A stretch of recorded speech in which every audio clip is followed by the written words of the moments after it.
Assalamualaikum warahmatullahi wabarakatuh.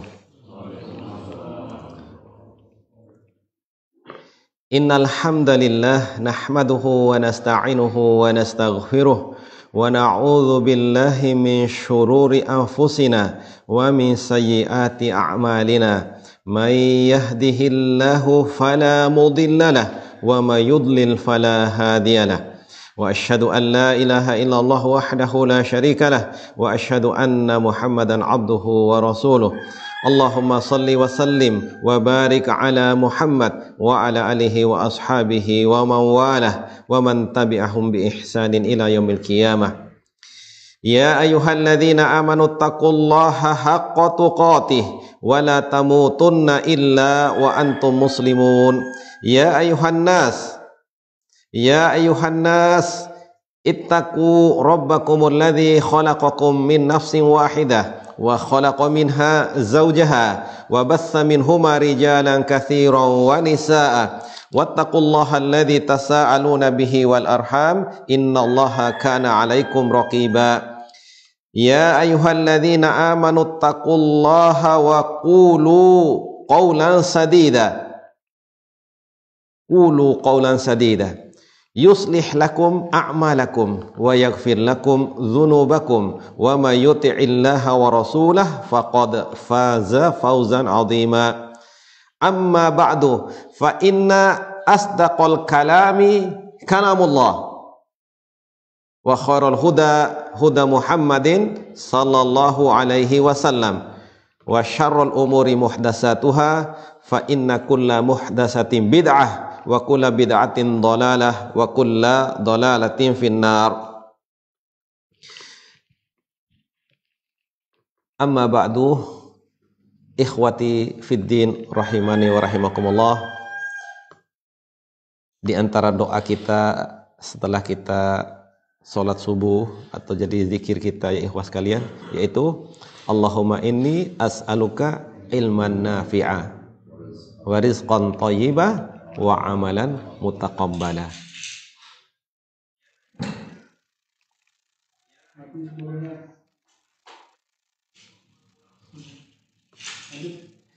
Alhamdulillah, di antara juga pada subuh seperti ini kalian yang menjadi zikir kita atau doa kita tatkala kita berada di waktu subuh menjadi zikir pagi dan petang tentunya, yaitu apa? Asbah ala til Islam wa ala kalimatil ikhlas wa ala dini nabiyina Muhammadin sallallahu alaihi wasallam wa ala millat bina Ibrahim hanifah wa ma kana minal musyrikin. Nah, kita bersyukur kepada Allah ikhwas sekalian, pada malam hari ini atau pada subuh hari ini kita masih berada di atas fitrah Islam, masih berada di atas kalimatin ikhlas, masih berada di atas agama Nabi kita Nabi Muhammad SAW dan juga agama atau millah bapak kita Ibrahim alaihissalam yang selalu jauh dari kesyirikan, cenderung kepada tauhid, kemudian juga tidak termasuk orang-orang yang memperserikatkan Allah Subhanahu wa taala. Nah, semalam sudah kita kaji atau kita bahas hadis yang kelima dari hadis Arba'in An-Nawawiyah, yang mana kita ketahui hadis yang kelima ini adalah salah satu dari rukun atau dalil, tentunya salah satu dalil dari dua rukun atau dua syarat diterimanya amal ibadah kita. Semalam sudah dijelaskan secara rinci atau tafsil oleh Syekh Utsaimin tentang al-muttaba'ah. Bagaimana kita bermuttaba'ah kepada sunnah Rasulullah SAW, yaitu dalam 6 perkara. Sebabnya, ya, kemudian jenisnya, kemudian kadarnya, kemudian kaifiatnya, kemudian waktu, dan terakhir tempatnya. Nah, kita lanjutkan ikhwas sekalian pembahasan ini. Nah, di sini dijelaskan wa hadhihi amsilatun ala qala al-muallif rahimahullahu taala wa hadhihi amsilatun ala jumlatin minal umur al-mardudah li'annaha mukhalifatun li amrillahi wa rasulih.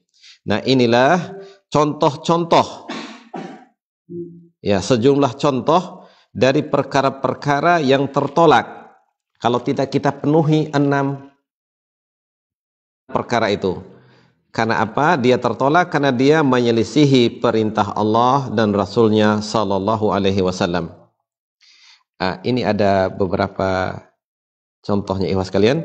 Al-misalul awal dalam masalah muamalah nih, ikhwas kalian.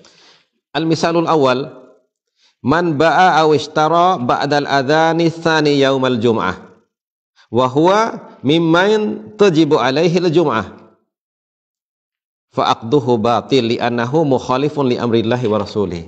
Nah, bayangkan ikhwas kalian. Kemarin dalam masalah ibadah, ini dalam masalah muamalah. Kalau tidak sesuai dengan sunnah Rasulullah SAW atau perintah Allah dan Rasulnya, maka dia batil, ikhwas kalian. Nah, ini contoh ini. Barang siapa berjual beli setelah azan kedua pada hari Jumat. Azan kedua hari Jumat, ikhwas kalian. Dan dia termasuk orang yang wajib untuk melaksanakan sholat Jumat, maka akad jual beli itu batil.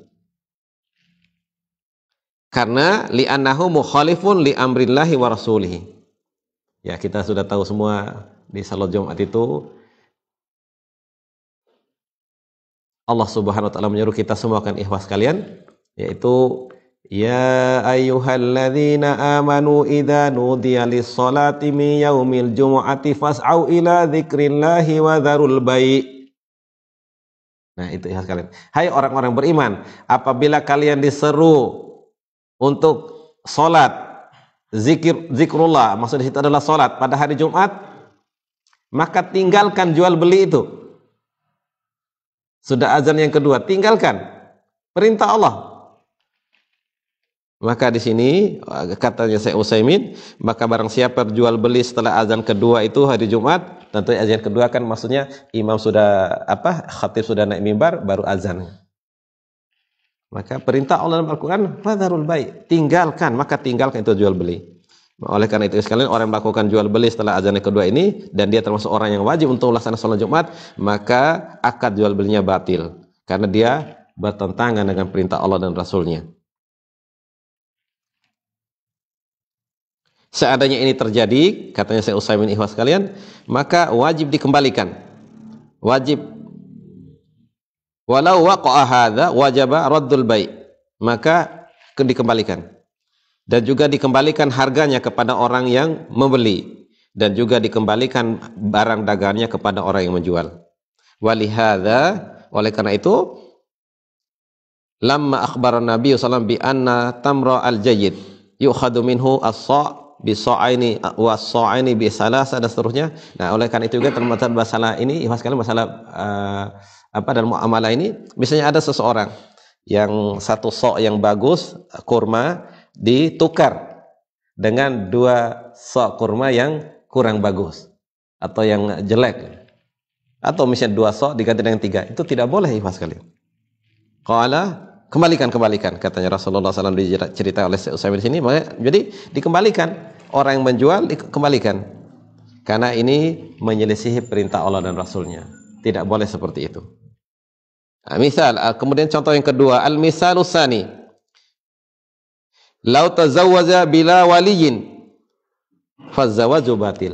Seandainya, ini kan masalah muamalah, ikhwas kalian, pernikahan itu. Nah, seandainya dia seseorang, ya, dia menikahi seorang wanita tanpa walinya, wali dari yang perempuan, maka pernikahan itu batil. Karena Nabi SAW bersabda, la nikaha illa biwaliyin. Tidak ada atau tidak sah nikah kecuali dengan wali. Jadi, jika seseorang nikah tanpa ada wali, maka nikahnya itu batil. Karena Nabi SAW bersabda, la nikaha illa biwali. Tidak ada pernikahan, tidak sah pernikahan kecuali dengan adanya wali dari yang perempuan.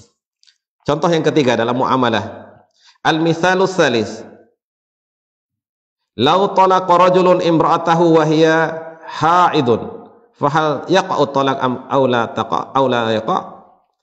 Nah, jika seseorang mentalak istri dalam keadaan haid. Nah, apakah jatuh talaknya atau tidak jatuh? Nah, wal jawab fihi khilafun bainal ulama. Khilaf antara ulama. Ini agak panjang kajian, kayak sudah masuk masalah fikih.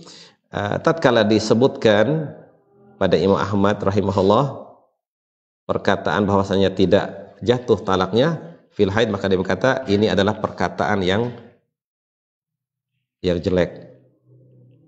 Wa hadzal qaul wa hadza qauli Imam Ahmad, ini perkataan Imam Ahmad ini ya seorang yang alim dalam masalah hadis, tetapi juga diingkari. Beliau mengingkari perkataan tadi orang yang mengatakan bahwasanya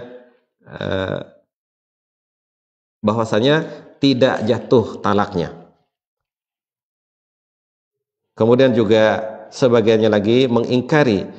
Jadi mengingkari, para ulama mengingkari tidak jatuhnya talak pada saat haid, kalau kita mentalak haid.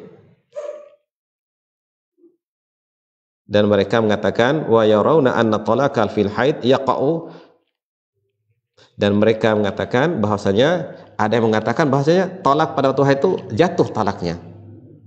Tetapi waktu itu ada kisah, nanti ada khilafnya ulama, ada kisah waktu itu Abdullah bin Umar radhiyallahu anhu mentalak istrinya dalam keadaan haid. Ya.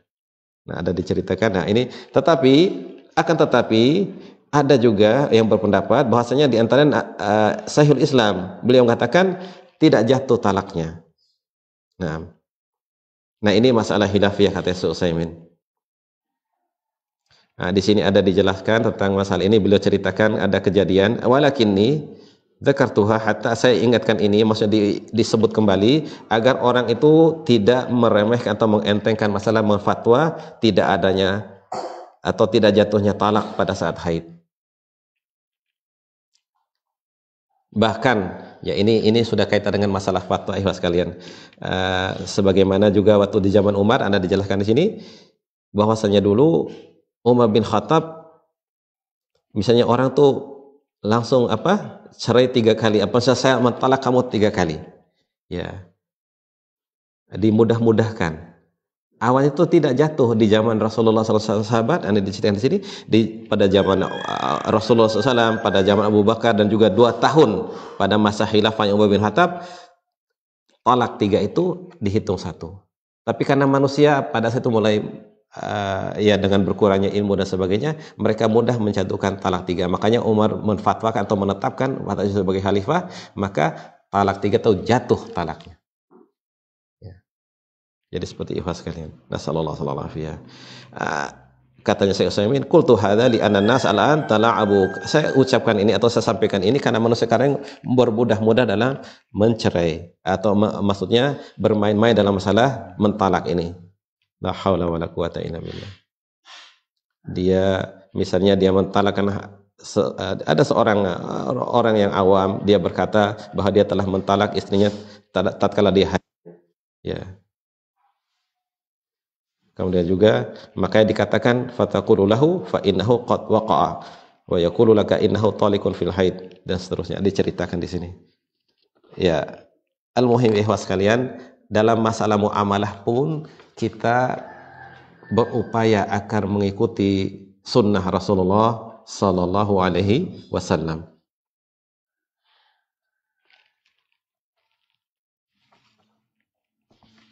Ini banyak contohnya, mudah-mudahan bisa antum bisa pahami ikhwas sekalian.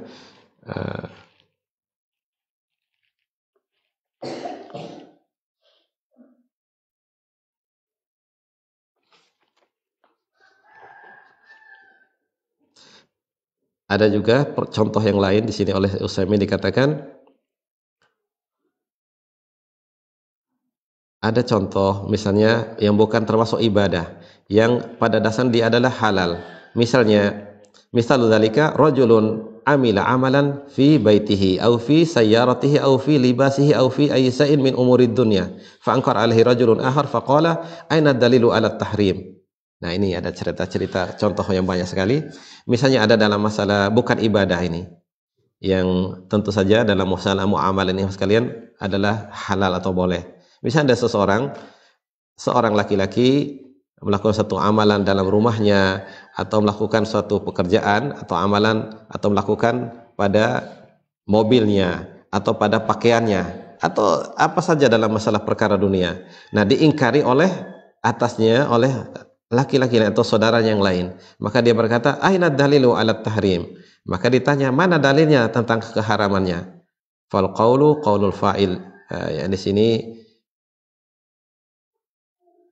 dalam masalah muamalah ikhwas sekalian, istilahnya tunggu larangan. Ya, kalau dalam masalah ibadah itu tunggu perintah. Ya. Kalau dalam masalah ibadah tunggu perintah. Nah, kalau dalam masalah bermuamalah, ya jual beli apa saja itu, maka kita lihat ada larang atau tidak, tunggulah dilarang. Ya. Jadi pada asalnya masalah perkara muamalah itu al-ibahah, ya, sampai ada larangan. Ya, misalnya kita jual beli sebagainya. Nah, ada larangan misalnya tidak boleh jual riba, jangan jual ina, dan seterusnya. Ya, jadi seperti itu ya kan. Atau tadi tidak boleh mengganti kurma satu sok yang baik, tidak boleh tukaran dengan dua sok yang buruk atau jelek. Ya kayak gitu. Jadi tunggu ada larangan. Jadi pada asalnya adalah boleh semuanya. Ya seperti tadi dicontohkan tadi. Nah,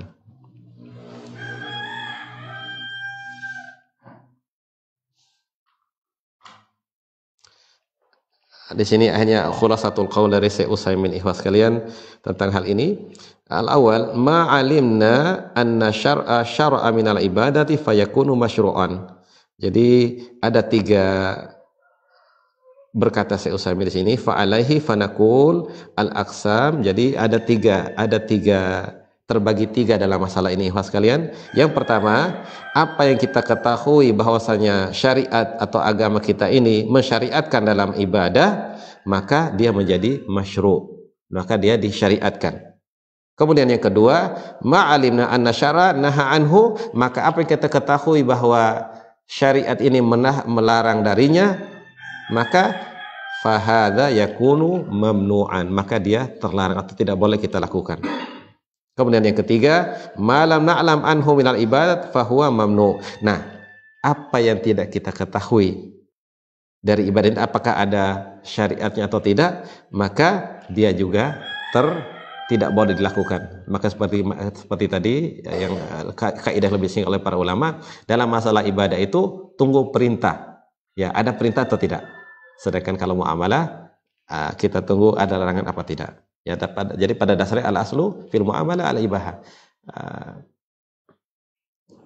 Hukum dasar atau hukum asal dari muamalah itu adalah boleh sampai ada larangan.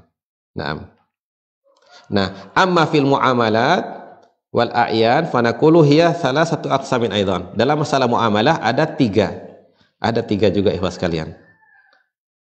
Terbagi tiga. Yang pertama, ma alimna anna syara adzina fihi. Apa yang kita ketahui dalam syariatnya diizinkan, maka dia mubah, fahuwa mubah.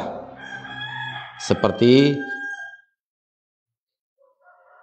bolehnya kita memakan daging sebagaimana di sini dicontohkan, seperti aklun Nabi SAW min humuril wahs. Jadi bolehnya atau Nabi SAW memakan daging keledai yang liar, keledai liar.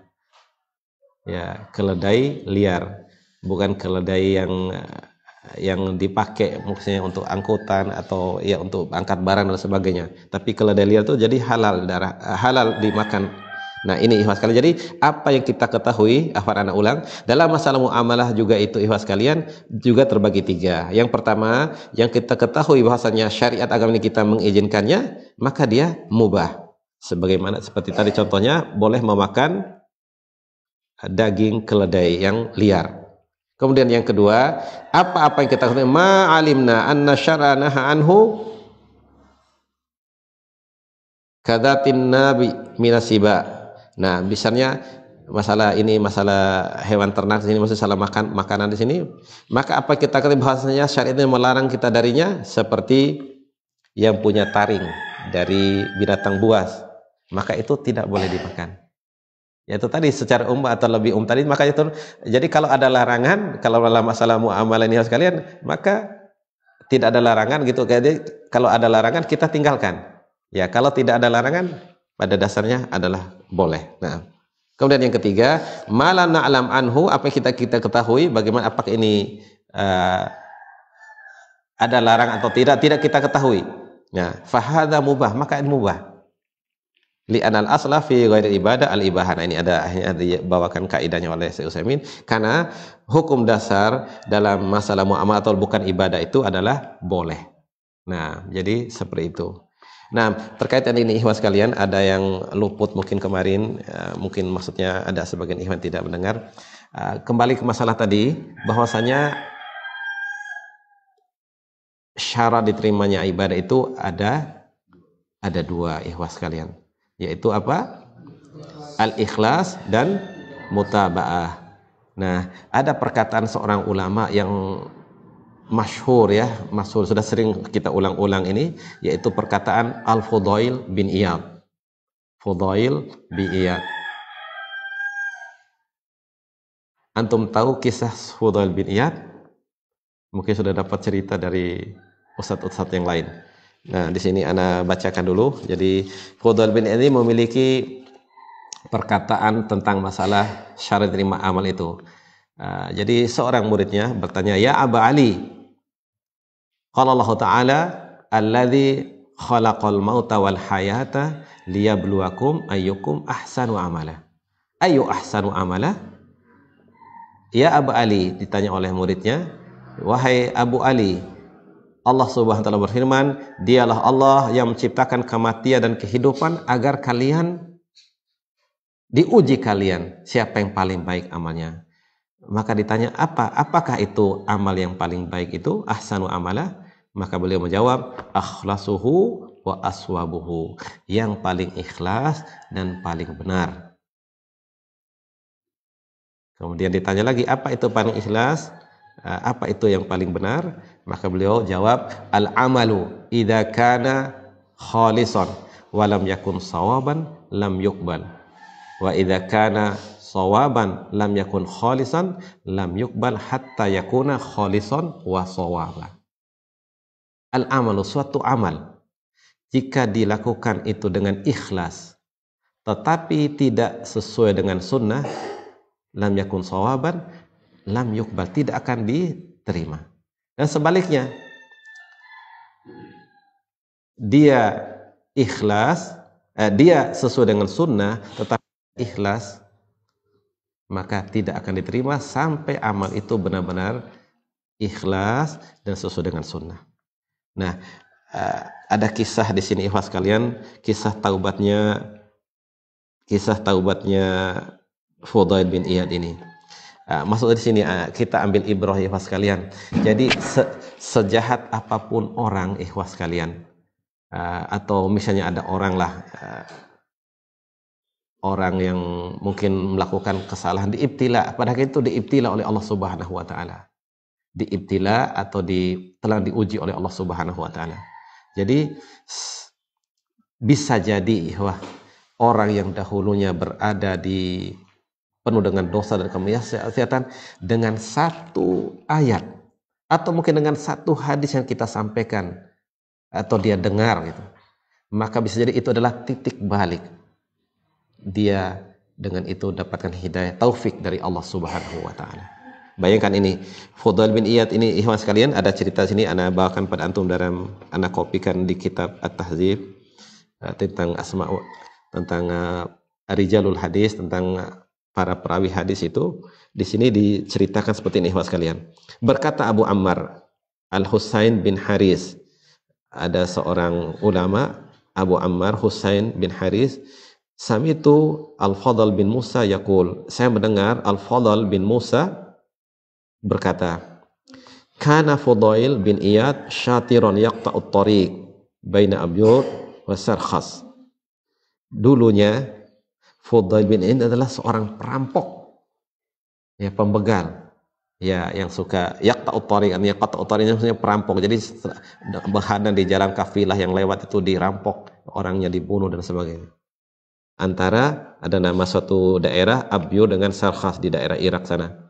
Wa kana sababu taubatihi annahu asyaka jariyatan fa bainama huwa yartakil judran ilaiha id sami'at talian yatlu alam ya'ni lil ladzina amanu an takhsha'a qulubuhum li dzikrillah falamma sami'aha qala bala ya rab qad ana faraja'a.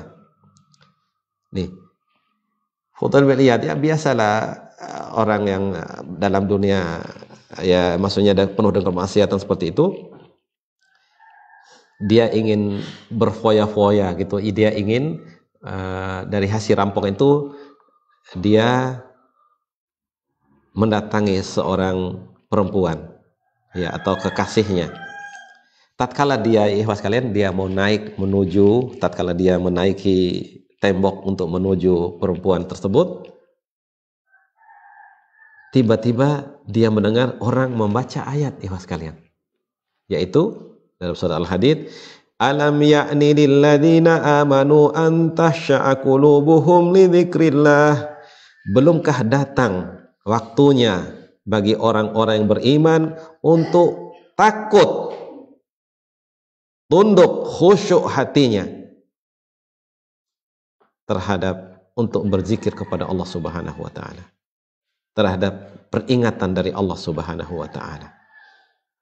Nah, tatkala didengar ini ikhwas kalian oleh Fudail bin Iyad, langsung dia jawab, bala ya Rabbi qad ana, bahkan ya Allah ya Rabb telah tiba masanya. Maka dia pun kembali, langsung masuk di hatinya ikhwan. Dia dengar ayat itu, langsung dia jawab, bala ya Rabbi qad ana, bahkan ya Allah telah tiba waktunya. Langsung dia kembali. Fa'awahu al-lail ila khirbatin fa idza fiha sabilatun faqala ba'duhum nartahil wa qala ba'duhum hatta nusbiha fa inna fudailan ala tariq yaqta'u alaina. Nah, sampai akhirnya dia pulang di tempat persembunyiannya. Kemudian apa ikhwas kalian? Lewatlah di dekat tempat persembunyiannya itu satu kafilah dagang. Berkatalah, karena sudah malam, berkatalah sebagian dari mereka, kita istirahat di sini. Nartahil, kita istirahat di sini. Tapi apa? Berkata sebagian lain, tidak. Hatta nusbiha, kita tidak istirahat sampai kita nanti di waktu pagi hari, subuh. Karena apa? Fa inna fudailin ala tariq, karena ada Fudail di sini yang bersembunyi di dekat, ini dekat persembunyian si Fudail ini. Yang tentu dia akan merampok kita nanti. Maka apa katanya Fudail ikhwas kalian? Fafakartu, aku pun merenung, aku pun berpikir. Dia berkata pada dia sendiri, dia berdialog dengan dia sendiri. Ana as'abil laili fil ma'asi wa qaumun minal muslimina yakhafunani hahuna. Wa ma arallaha saqani ilaihim illa liartadiya. Allahumma inni qad tubtu ilaika wa taubati mujawarata baiti masjidil haram. Maka dia bertekad ikhlas kalian. Ya Allah katanya, aku melakukan kejahatan di waktu malam. Aku penuh dengan dosa dan kemaksiatan. Dan kaum muslimin sangat takut padaku di sini. Takut betul lewat di sini. Sungguh aku tidaklah melihat Allah telah mendatangkan mereka ya, atau mendatangkan atau mempertemukan aku dengan mereka kecuali agar aku segera kembali bertaubat. Kemudian dia berdoa ya ikhwas kalian, Allahumma ya Allah, aku telah benar-benar bertaubat kepadamu. Dan aku jadikan taubatku itu aku menjadi tetangga atau berada di dekat Masjidil Haram.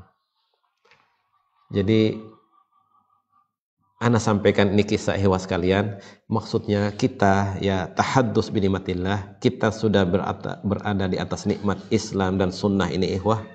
Kalau kita melihat ada orang masih bergelimang dalam dosa kemaksiatan, ya, ada masih diibtila fi dinihi wa dunyahu, baik itu dalam agamanya atau juga dalam dunianya, maka jangan keluar dari lisan kita itu kata-kata ikhwas kalian kecuali doa.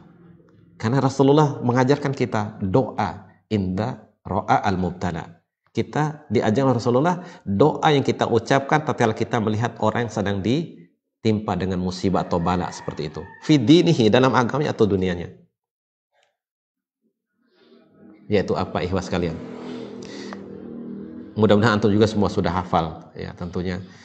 Alhamdulillahilladzi afani mimma batalaka bihi wa faddalani ala katsirin mimman khalaqa tafdila.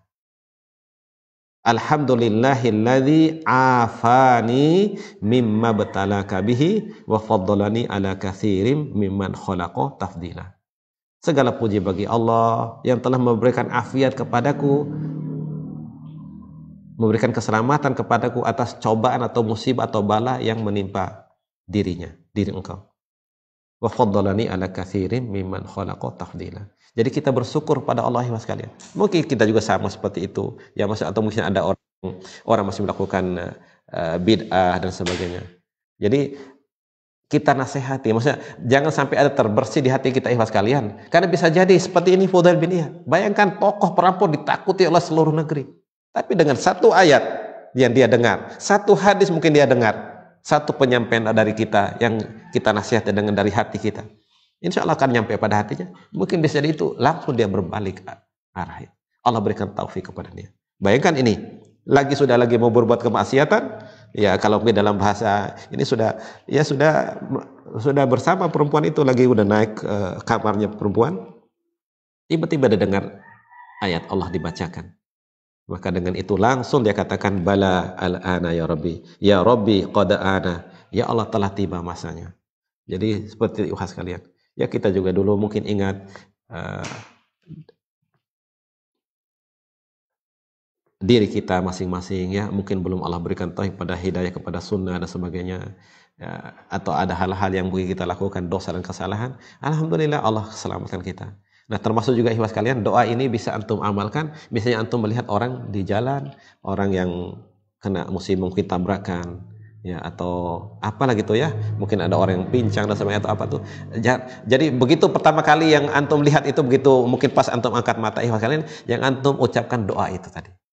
Jadi jangan sampai ya adalah mungkin bahasa namanya kita manusia ada waswis syaitan. Ya kok seperti itu dia atau apa kayak itu, kita ada terdetik di hati kita tuh mau tuh apa, mungkin menghinanya atau mungkin merendahkannya ya, ada orang-orang seperti itu ya, jangan sampai ikhwan. Justru yang pertama kali terbersit atau terdetik dalam hati kita adalah doa itu tadi. Alhamdulillahilladzi afani mimma batalaka bihi wa faddalani ala katsirin mimman khalaqa tafdila. Atau bisa kita ganti mimma batalaka itu misalnya dia laki-laki orang banyak, mimma batalahum bihi. Misalnya di situ kumpul orang banyak yang dalam kemaksiatan, mimma batalahum bihi. Ya, domirnya itu. Jadi seperti itu. Atau itu seperti yang pernah Anda jelaskan kepada antum sebelumnya, K-nya sini, ini juga kata kita bisa membacakan kalau kita doa ini kita ucapkan tatkala kita melihat orang yang sakit ikhwas kalian.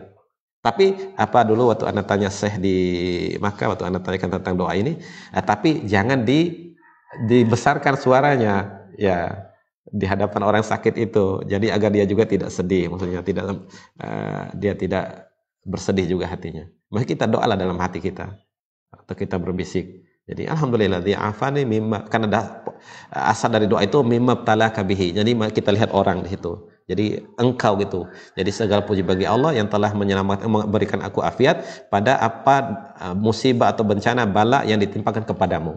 Ya, kalau domainnya orang banyak ya hum gitu. Kalau satu yahu, atau kalau perempuan ya ha dan sebagainya. Jadi seperti itu ikhwas sekalian.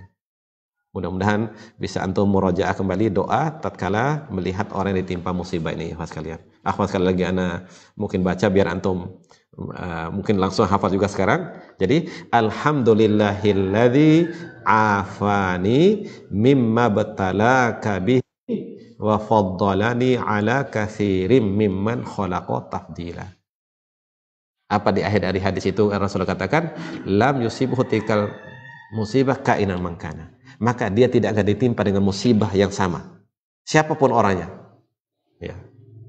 Nah itulah fadilahnya kita doa ini Jadi tentu kita mohon taufik kepada Allah. Jadi begitu kita orang kena musibah dalam agamanya atau dalam dunianya, pada dirinya, pada fisiknya gitu maksudnya, atau termasuk orang yang kena musibah tabrakan dan sebagainya, maka kita langsung baca doa itu tadi. Insyaallah taala biidznillah biaunillah wa taufiqihi, kita Allah akan hindarkan dengan seperti itu. Karena begitulah lewat lisan Rasulullah SAW disampaikan seperti itu pada kita. Nah, baik, mungkin ini sedikit faedah yang bisa Anda sampaikan pada antum semua. Mudah-mudahan ada manfaatnya buat diri Anda sendiri terutama dan antum semua. Karena ikhwas sekalian, fadzakir fa inna dzikra tanfa'ul mu'minin. Dan juga sebagai pengamalan dalam Al-Qur'an, Allah Subhanahu wa taala mengucapkan kita semua wal asri, dalam Al-Qur'an dalam surat Al-Asr dikatakan wal asri innal insana lafi khusrin illa alladziina amanu wa amilus solihat wa tawassaw bil haqqi wa tawassaw bis sabri. Imam Asy-Syafi'i menjelaskan dalam kitab Ushulus Salasah itu, setelah bahkan ayat ini Syekh Muhammad bin Abdul Wahhab menjelaskan qala Syafi'u law ma anzalallahu hujjatan ala khalqihi illa hadhihi surah lakafatuhum. Sebenarnya Allah tidak menurunkan hujah atas makhluknya ini pada hamba-hamba ini, dengan surat Al-Asr ini niscaya mencukupi bagi mereka. Tentang bagaimana penting kita nih dalam memanfaatkan waktu usia kita ini, ikhwas sekalian, kita dikecualikan dari rugi itu adalah orang yang beriman, orang yang beramal soleh, saling berwasiat, saling nasihat-nasihat dalam wa tawassaw bil haqqi wa tawassaw bis sabr. Baik, naktafi bihadza wa nahtatim darsana bidu'a kafaratul majlis. Subhanakallahumma wa bihamdika asyhadu an la ilaha illa anta astaghfiruka wa atubu ilaik. Barakallahu fikum. Assalamualaikum warahmatullahi wabarakatuh.